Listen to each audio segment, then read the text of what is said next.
अजिंक्य भातंब्रेकर, तुम्ही पाहताय न्यूज 18 लोकमत। महत्त्वाच्या बातमीनं बुलेटिनची सुरुवात करूया। तौक्ते चक्रीवादळाच्या तडाख्यात अडकलेल्या जहाजांची चौकशी होणार आहे। ही दुर्घटना नेमकी का घडली, यामागे दुर्लक्ष किंवा हलगर्जीपणा आहे का, याचा तपास केंद्र सरकार आता करणार आहे। आणि यासाठी पेट्रोलियम मंत्रालयानं 3 सदस्यांची एक उच्चस्तरीय चौकशी समितीची नियुक्ती केलेली आहे। या समितीला या सगळ्या दुर्घटनेचा अहवाल 1 महिन्यात पेट्रोलियम मंत्रालयाला द्यावा लागणार आहे। दरम्यान या दुर्घटनेमध्ये 273 सदस्यांपैकी आतापर्यंत 184 जणांना वाचवण्यामध्ये नौदलाला यश आलेलं आहे। 26 जणांना जलसमाधी मिळालेली आहे। केंद्र सरकारनं आता या सगळ्या प्रकाराच्या चौकशीचे आदेश दिलेले आहेत। पेट्रोलियम मंत्रालयानं 3 सदस्यांची एक चौकशी समिती स्थापन केलेली आहे आणि ही 3 सदस्यीय उच्चस्तरीय चौकशी समिती 1 महिन्यात या सगळ्या दुर्घटनेचा जो अहवाल आहे तो केंद्र सरकारच्या पेट्रोलियम मंत्रालयाला देणार आहे। ही सगळी दुर्घटना नेमकी कशी घडली, त्याला कारणीभूत नेमकं काय होतं आणि कारण नेमकी काय होती, हे महिन्याभराच्या चौकशीनंतर समोर येऊ शकेल। अधिक माहिती या संदर्भातली आपण जाणून घेऊया। प्रशांत लीला रामदास आपले प्रतिनिधी आपल्या सोबत आहेत सध्या फोन लाईनवरनं। प्रशांत, या सगळ्या दुर्घटनेच्या चौकशीचे आदेश दिले गेले, 3 सदस्यांची समिती स्थापन केली गेलेली आहे आणि 1 महिन्यात अहवाल द्यायचा आहे। प्रशांत, काय सांगता येईल त्याबद्दल? बरोबर आहे। सायक्लोन टावटेच्या नंतर ज्या पद्धतीनं जहाजामध्ये कर्मचारी फुटली होती, या संदर्भातली उच्चस्तरीय चौकशी करण्याचा निर्णय केंद्र सरकारने घेतलेला आहे। केंद्रीय पेट्रोलियम मंत्रालयाने 3 सदस्यीय उच्चस्तरीय समिती तयार केली आहे। आपल्याला माहित असेल की ज्या पद्धतीने हे लोक फसले होते त्यामध्ये अनेक लोकांना, म्हणजे 164 लोकांना वाचवण्यामध्ये यश आलेलं आहे, पण जवळपास 26 जणांना जलसमाधी मिळाली आहे। ही कमिटी समुद्रामध्ये जे जहाजामधून वाहून गेले लोक आहे, ही जी घटना आहे याची चौकशी करतील आणि भविष्यामध्ये अशा घटना होऊ नये यासाठी शिफारसी देखील करतील आणि आगामी 1 महिन्यामध्ये ही कमिटी अहवाल देणार असल्याची माहिती पुढे आलेली आहे। प्रशांत, धन्यवाद, सविस्तर माहिती आपण दिलीत त्याबद्दल।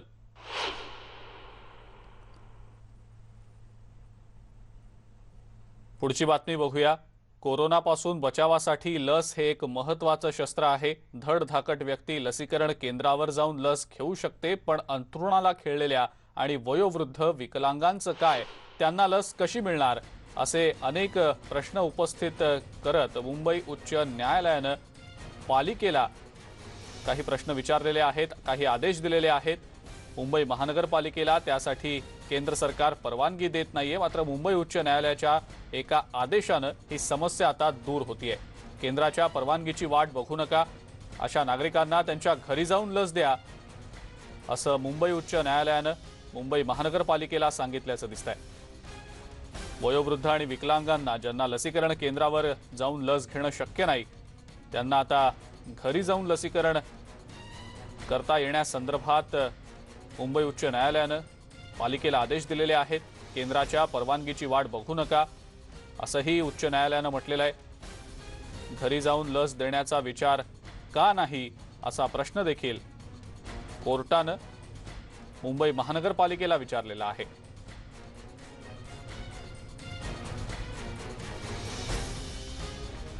त्यामुळे आता मुंबई उच्च न्यायालयाच्या या निर्देशांनंतर, आदेशांनंतर वयोवृद्ध नागरिक आणि दिव्यांगांना घरच्या घरी लस मिळणं येत्या काळात शक्य होऊ शकणार आहे। मुंबई उच्च न्यायालयानं या संदर्भात काही प्रश्न विचारत पालिकेला आदेश देखील दिलेले आहेत। लस देण्यासाठी केंद्र सरकारच्या परवानगीची वाट बघू नका, असं मुंबई उच्च न्यायालयानं म्हटलेलं आहे। आणि सोबतच वयोवृद्ध आणि विकलांग, दिव्यांग जे आहेत त्यांना घरी लस देण्याबाबतच्या पर्यायाचा विचार का केला गेला नाही, असं देखील म्हटलेलं आहे। याच संदर्भातली माहिती आपण जाणून घेऊया। प्रणाली कापसे आपल्या प्रतिनिधी आपल्या सोबत आहेत सध्या। प्रणाली, मुंबई उच्च न्यायालयानं पालिकेला काही महत्त्वाचे निर्देश दिलेत, ज्यामुळे कदाचित येत्या काळात दिव्यांग आणि वयोवृद्धांना ज्यांना लसीकरण केंद्रावर जाऊन लस घेणं शक्य नाही, अशांना घरच्या घरी लस मिळणं शक्य होणार आहे। प्रणाली, काय सांगता येईल त्याबद्दल? अगदी खरं आहे अजिंक्य, आपल्याला माहिती आहे की मुंबई महानगरपालिकेचं सुरुवातीपासून हे धोरण होतं की त्यांना घरोघरी जाऊन लस द्यायची होती. परंतु ती त्यांचं असं म्हणणं होतं की आम्हाला सरसकट सगळ्यांसाठी परवानगी द्या आणि त्यामुळे केंद्र सरकारनं आतापर्यंत हा निर्णय जो आहे तो घेतलेला नाही. घरोघरी जाऊन लसीकरण करण्यावर केंद्र सरकारनं अजूनही मुंबई महापालिकेला किंवा राज्य सरकारला परवानगी दिलेली नाही. परंतु या विरोधात एक याचिका जी आहे ती टाकण्यात आलेली होती. ॲडव्होकेट ज्योती कपाडिया यांनी या संदर्भात एक याचिका उच्च न्यायालयामध्ये टाकलेली होती आणि त्या याचिकेवर सुनावणी करत असताना मुंबई उच्च न्यायालयानं महापालिकेला निर्देश दिलेले आहे की तुम्ही केंद्र सरकारच्या आदेशाची वाट बघू नका. जे विकलांग लोक आहेत किंवा जे अंथरुणाला खिळलेली लोक आहेत अशा नागरिकांना त्यांच्या घरी जाऊन तुम्ही लसीकरण करा. कारण असा एक मोठा वर्ग जो आहे तो मोठ्या शहरांमध्ये सुद्धा आहे, त्याचबरोबर ग्रामीण भागांमध्ये सुद्धा आहे, ज्यांना प्रत्यक्ष जाऊन लसीकरण केंद्रावर लस घेणं शक्य नाही. बरोबर. त्यामुळे अशा लोकांना आता त्यांच्या घरी जाऊन लस द्या अशा पद्धतीचे आदेश मुंबई उच्च न्यायालयानं दिलेले आहे. त्यामुळे आता याबाबत मुंबई महानगरपालिका कशा पद्धतीनं आखणी करते आणि कधीपासून याला सुरुवात होते हे बघावं लागेल. प्रणाली, धन्यवाद. सविस्तर माहिती आपण दिलीत त्याबद्दल. पुढची आणखीन एक महत्त्वाची बातमी आपण बघणार आहोत. नागपूरमध्ये लहान मुलांवरच्या लसीची चाचणी आता होतीये. मेडिट्रिना हॉस्पिटलला या संदर्भातली मंजुरी देखील मिळालेली आहे. 2 ते 17 या वयोगटातल्या मुलांवर आता चाचणी केली जाणार आहे. कोवॅक्सिन लस नाकावाटे दिली जाईल. लहान मुलांची 3 वयोगटात विभागणी करण्यात आलेली आहे. दिल्ली आणि पाटणा एम्सला देखील या क्लिनिकल ट्रायल्सची परवानगी देण्यात आलेली आहे. लहान मुलांसाठीही लवकरच लस येणार आहे. नाकावाटे कोवॅक्सिन लस दिली जाणार आहे. मात्र यासाठीच्या क्लिनिकल ट्रायल्सना आता मंजुरी दिली गेलेली आहे. लहान मुलांची 3 वयोगटात विभागणी केली गेलेली आहे. नागपूरमधल्या मेडिट्रिना हॉस्पिटल सोबतच दिल्ली आणि पाटणा एम्सला देखील या ट्रायल्सची परवानगी मिळालेली आहे. त्यामुळे या चाचण्यांना येत्या काही दिवसात सुरुवात होईल. 2 ते 17 या वयोगटातल्या मुलांसाठी आता लवकरच लस येऊ शकणार आहे, कारण येत्या काही दिवसात या लसीच्या क्लिनिकल ट्रायल्सना सुरुवात होतीये. दिल्ली आणि पाटणा एम्सला देखील या क्लिनिकल ट्रायल्स घेण्यासंदर्भातली मंजुरी दिली गेलेली आहे. क्लिनिकल ट्रायल जी होणार आहे ती 3 वयोगटात विभागली जाईल. या 3 वयोगटातल्या मुलांना नाकावाटे लस दिली जाईल. कोवॅक्सिन लसीची ही चाचणी होणार आहे आणि त्यानंतर लहान मुलांसाठी देखील लस उपलब्ध होऊ शकणार आहे.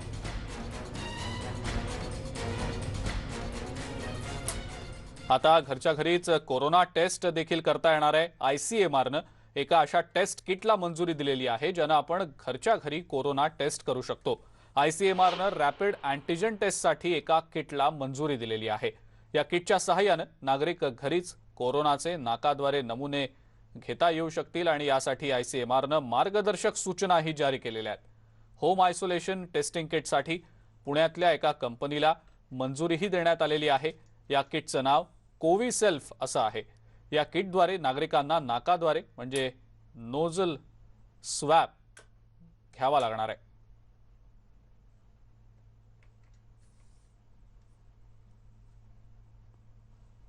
घरच्या घरीच आता कोरोना टेस्ट करता येऊ शकणार आहे. कोविसेल्फ नावाच्या एका किटला ICMRनं मंजुरी देखील दिलेली आहे. हे किट नेमकं कसं असणार आहे याची माहिती आपण बघूया ग्राफिक्सच्या माध्यमातून. पुण्यातली ही कंपनी आहे कोविसेल्फ. हे कंपनीनं जे किट बनवलेलं आहे त्याचं नाव आहे. नागरिकांना नेझल स्वॅब घ्यावा लागेल आणि घरच्या घरीच चाचणी करणं नागरिकांना देखील आता शक्य होईल. चाचणी कंपनीनं दिलेल्या निर्देशाद्वारेच करायची आहे. चाचणीसाठी मोबाईल ॲप डाउनलोड करावा लागणार आहे. ॲपद्वारे पॉझिटिव्ह किंवा निगेटिव्ह असल्याचा रिपोर्ट मिळू शकेल. चाचणीचा टेस्ट स्ट्रिपचा फोटो काढावा लागणार आहे. हा फोटो डाउनलोड केलेल्या ॲपवर अपलोड करावा लागेल आणि याचा डेटा जो आहे तो थेट ICMRच्या टेस्टिंग पोर्टलवर जाणार आहे. रुग्णांनी मार्गदर्शक सूचनांचं पालन करावं असं देखील ICMRनं सांगितलेलं आहे. रुग्णाची गोपनीयता कायम ठेवली जाईल हे देखील सांगितलं गेलंय. लक्षण असूनही रिपोर्ट निगेटिव्ह असेल त्यांची RT-PCR टेस्ट करावी लागणार आहे।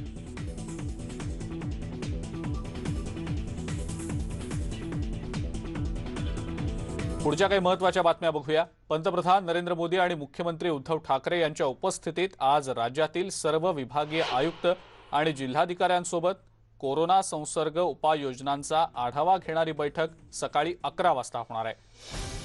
या बैठकीमध्ये राज्यात कोरोना संसर्गाच्या दुसऱ्या लाटेत नेमक्या काय उपाययोजना केल्या गेल्या आहेत आणि आता तिसऱ्या लाटेला रोखण्यासाठी आणखी काय उपाययोजना कराव्या लागतील या संदर्भात महत्त्वाची चर्चा होईल। तसंच राज्यातला लसीकरणाचा वेग वाढवण्यासंदर्भातली चर्चा देखील होणार आहे।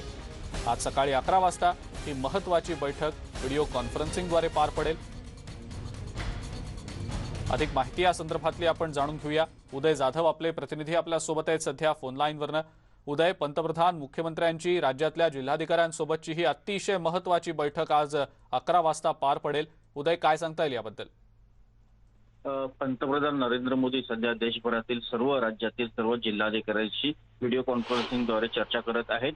कोविड संसर्ग उपाययोजनांसंदर्भात आज महाराष्ट्रातील सर्व जिल्हाधिकाऱ्यांशी व्हिडिओ कॉन्फरन्सिंगद्वारे पंतप्रधान नरेंद्र मोदी आणि मुख्यमंत्री उद्धव ठाकरे यांच्या उपस्थितीमध्ये महत्त्वाची चर्चा होणार आहे, बैठक होणार आहे। या बैठकीमध्ये सध्या महाराष्ट्रामध्ये जी दुसरी कोविडची लाट आलेली आहे त्या लाटेमध्ये महाराष्ट्र राज्याने काय उपाययोजना केलेल्या आहेत, आणखी काय करायला हवं या संदर्भात महत्त्वाची चर्चा होणार आहे। त्याचबरोबर जे ज्येष्ठ आरोग्य तज्ञ सांगत आहेत की तिसरी लाट देखील येण्याची शक्यता आहे। ते तिसरी लाट थोपवण्यासाठी काय उपाययोजना कराव्या लागणार आहे, त्यासाठी राज्य आणि केंद्र सरकार यांच्याकडून काय मदत अपेक्षित आहे, त्यांची एक सुसंगत असणे, एक नियोजन जे आहे असणं ते गरजेचं आहे। त्याचबरोबर लसीकरणाचा वेग जो आहे तो वाढवणं देखील गरजेचं आहे। त्यासाठी केंद्राकडनं सर्वाधिक लसींचा साठा जो आहे तो राज्याला मिळणं आवश्यक आहे आणि तो देखील वेळेवर मिळणं आवश्यक आहे। या सगळ्या महत्त्वाच्या विषयांवरती आज महत्त्वाची बैठक होणार आहे। या बैठकीला विभागीय आयुक्त त्याचबरोबर सर्व राज्यातील जिल्हाधिकारी व्हिडिओ कॉन्फरन्सिंगद्वारे उपस्थित असणार आहेत। राज्य कोविड संसर्गाच्या लाटेला कसा सामना करत आहे, केंद्राकडनं काय मदत हवी आहे, लसीकरण कार्यक्रम आणि त्याचबरोबर तिसऱ्या लाटेचा सामना, अशा या सगळ्याच विषयांवरती ही महत्त्वाची बैठक होत आहे।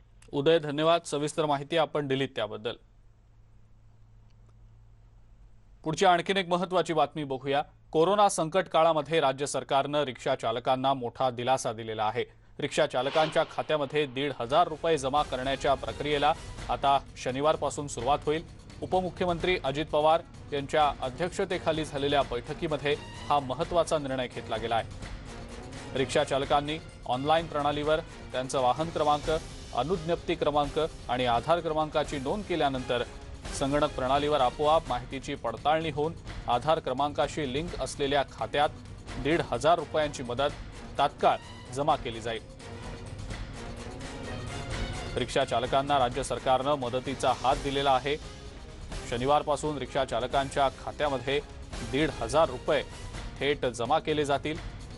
कोरोना काळात राज्य सरकार रिक्षा चालकांच्या पाठीशी असल्याचं या कृतीमधून राज्य सरकारनं दाखवून दिलेलं आहे। उपमुख्यमंत्री अजित पवार यांच्या अध्यक्षतेखाली एक बैठक पार पडली आणि या बैठकीमध्ये हा महत्त्वाचा निर्णय राज्य सरकारनं घेतलेला आहे। रिक्षा चालकांना आता 1,500 रुपये इतकं अर्थसहाय्य राज्य सरकार करणार आहे। एका संगणक प्रणालीद्वारे काही प्रक्रिया पार पाडल्यानंतर रिक्षा चालकांच्या खात्यामध्ये थेट 1,500 रुपये राज्य सरकारतर्फे जमा केले जातील। येत्या शनिवारपासून ही प्रक्रिया सुरू केली जाईल आणि थेट रिक्षा चालकांच्या खात्यामध्ये हे 1,500 रुपये जमा केले जातील।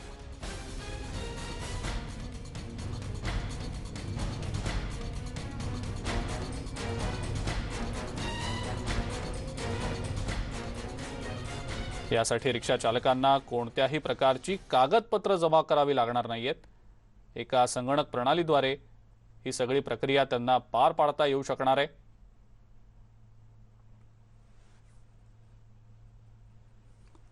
पुढची आणखीन एक महत्त्वाची बातमी बघूया। NSGचे माजी प्रमुख JK दत्त यांचं कोरोनामुळे निधन झालंय।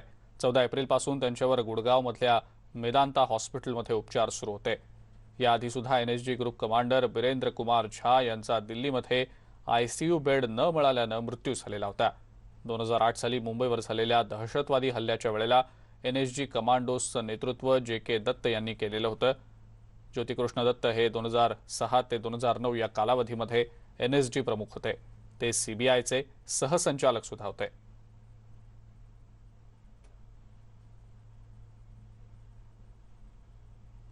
यानंतरची आणखीन एक महत्त्वाची बातमी आपण बघणार आहोत. उजनी पाणी वाटप प्रश्न आता पुन्हा एकदा चिघळल्याचं दिसतंय. शेतकरी संघर्ष समितीच्या बैठकीनंतर टोकाचं पाऊल उचललं गेलेलं आहे. उजनी पाणी प्रश्नी राष्ट्रवादीच्या एका कार्यकर्त्यानं आत्मदहन करण्याचा प्रयत्न केलाय. या कार्यकर्त्यानं अंगावर पेट्रोल ओतून आत्महत्येचा प्रयत्न केलाय. इंदापूरमध्ये ही धक्कादायक घटना घडलेली आहे. अधिक माहिती या संदर्भातली आपण जाणून घेऊया. जितेंद्र जाधव आपले प्रतिनिधी आपल्या सोबत आहेत सध्या फोन लाईनवरनं. जितेंद्र, राष्ट्रवादी काँग्रेसच्या या कार्यकर्त्यानं इतकं टोकाचं पाऊल उचललेलं आहे. उजनीचा पाणी प्रश्न आता पेटल्याचं दिसतंय. काय सांगता येईल त्याबद्दल? अजिंक्य, आपण म्हणतो ना, धरण उशाला आणि कोरड घशाला अशी परिस्थिती आहे. जी उजनी धरणाचा कार्यक्षेत्र आहे हे संपूर्ण इंदापूर तालुक्यामध्ये आहे. आणि इंदापूर तालुक्यामध्ये खडकवासलामधून 2 ते 2.5 TMC पाणी इंदापूरला येतं आणि निराडाळा कालव्यातून साधारणतः 2 TMC पाणी इंदापूरला मिळतं. मग असं असताना जी लोकसंख्या पुणे शहरामध्ये जी लोकसंख्या वाढली, म्हणजे खडकवासलातून पाणी जी जायचं इंदापूरला ती पाणी जाणं बंद झालं. त्यामुळे 2.5 TMC पाणी जी इंदापूरच्या परिसरात मिळत होतं ते बंद झालं. मग अशा सर्व गोष्टी असताना मुख्यमंत्र्यांनी उजनी धरणातून खडकवासला धरणामध्ये म्हणजे लिंबोडी लाकडी लिंबोडीच्या खडकवासलामध्ये उचलून पाणी टाकायचं आणि ती इंदापूरकरांनी वापरायचं असा मुख्यमंत्र्यांनी निर्णय घेतला होता. परंतु याला सोलापूर मधील काही आमदारांनी विरोध केला. उजनी धरणावर त्या ठिकाणी धरणे आंदोलन करण्यात आले. मग असं असताना नंतर जयंत पाटील मंत्र्यांनी त्याला 22 तारखेला त्या ठिकाणी स्थगिती म्हणजे परवा दिवशी स्थगिती दिली. त्यामुळे इंदापूरच्या राष्ट्रवादी कार्यकर्त्यांनी त्या ठिकाणी निदर्शनाला सुरुवात केलेली आहे. पुणे सोलापूर रस्त्यावर हायवेवर रस्ता रोको केलेला आहे. टायर जाळण्यात आले. निमगाव केतकीमध्ये या ठिकाणी राष्ट्रवादीचे कार्यकर्त्यांनी आपण पाहतोय की मग असं असताना आम्ही पाणी घ्यायचं कुठनं? आमच्या कार्यक्षेत्रामध्ये पाणी आहे. मग आम्हाला पाणी असं हक्काचं असताना जर सोलापूरकर पाणी घेत असतील मग हा पाण्याचा प्रश्न चिघळलेला आहे. अजिंक्य. जितेंद्र, धन्यवाद. सविस्तर माहिती आपण दिलीत त्याबद्दल. पुढची बातमी बघूया. विधानसभेचे विरोधी पक्षनेते देवेंद्र फडणवीस आणि विधान परिषदेचे विरोधी पक्षनेते प्रवीण दरेकर 3 दिवसांच्या कोकण दौऱ्यावर आहेत. आज ते रत्नागिरीमधल्या नुकसान झालेल्या भागाचा दौरा करतील. रायगडमध्ये त्यांनी नुकसान झालेल्या भागाचा दौरा देखील केलेला आहे. या भागामधल्या नुकसान झालेल्या बोटींची पाहणी त्यांनी केली. सोबतच अलिबागमधल्या नुकसान झालेल्यांशी त्यांनी संवादही साधला होता.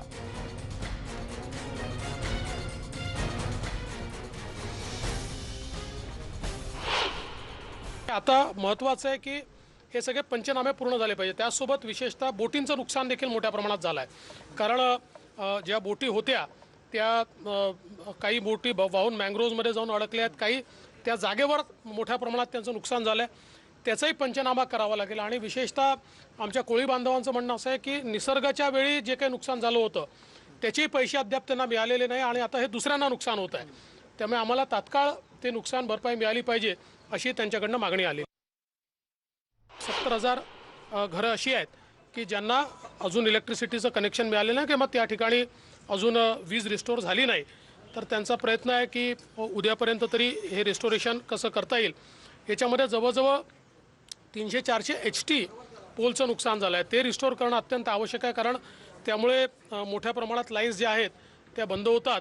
तर त्याही संदर्भात त्यांनी आम्हाला माहिती दिली की आम्ही हे रिस्टोरेशन या ठिकाणी करण्याचा प्रयत्न जो आहे तो करतोय. मुंबईतल्या नालेसफाईवर मुंबई महानगरपालिका दरवर्षी कोट्यवधी रुपये खर्च करत असते. महापौर किशोरी पेडणेकर यांनी नाल्यांची पाहणी करून 72% नालेसफाई झाल्याचं सांगितलेलं आहे.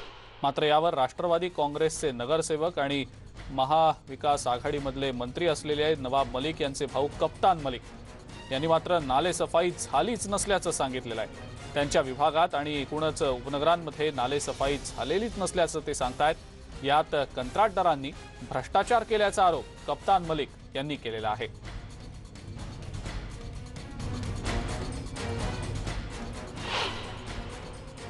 इथे 12% पण सफाई नाही झालेली आहे. 72% तो सोडून द्या. आणि हे वरचा जे तुम्हाला फ्लोटिंग मटेरियल आता बघा, एक ते तिथे लावलं आहे मशीन, ते साफ करतोय. ते काय करणार आहे?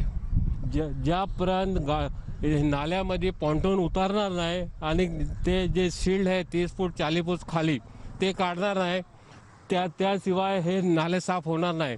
अशीच परिस्थिती मुंबईचे सर्व जिथे नाले आहे, मोठे नाले आहे, सर्व जागाची सेम परिस्थिती अशीच आहे. अमरावती शहरातल्या मुख्य मार्गावरून 17 ते 20 अँब्युलन्स सायरन वाजवत निघाल्यानं अमरावतीकरांच्या मनात धडकी भरली आणि ही बातमी वाऱ्यासारखी जिल्ह्यात पसरली. मात्र काही वेळानंतर या संदर्भातली एक वेगळीच माहिती समोर आली. कोरोनामुळे शहरातील एका रुग्णवाहिका चालकाचा मृत्यू झाला. त्याच्यावर अंत्यसंस्कार करण्यासाठी रुग्णवाहिका स्मशानभूमीकडे निघाली असताना त्याच्या सहकारी रुग्णवाहिका चालकांनी त्याच्या अंत्ययात्रेत रुग्णवाहिका नेऊन सहभाग घेतला. आपल्या सहकार्याच्या अंत्ययात्रेत सहभागी होताना अनेक रुग्णवाहिका चालक सायरन वाजवत निघाल्यानं अमरावतीकरांमध्ये मात्र काही काळ भीतीचं वातावरण निर्माण झालं होतं.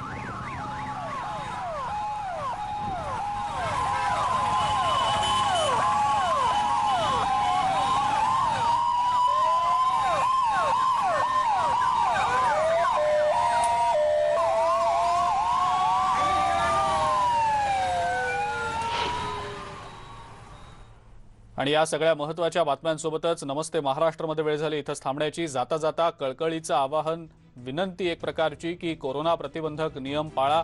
सर्वात महत्त्वाचं म्हणजे मास्क लावा. मास्क लावल्यावर तुम्ही सुरक्षित राहू शकता. मास्क लावा, सुरक्षित राहा.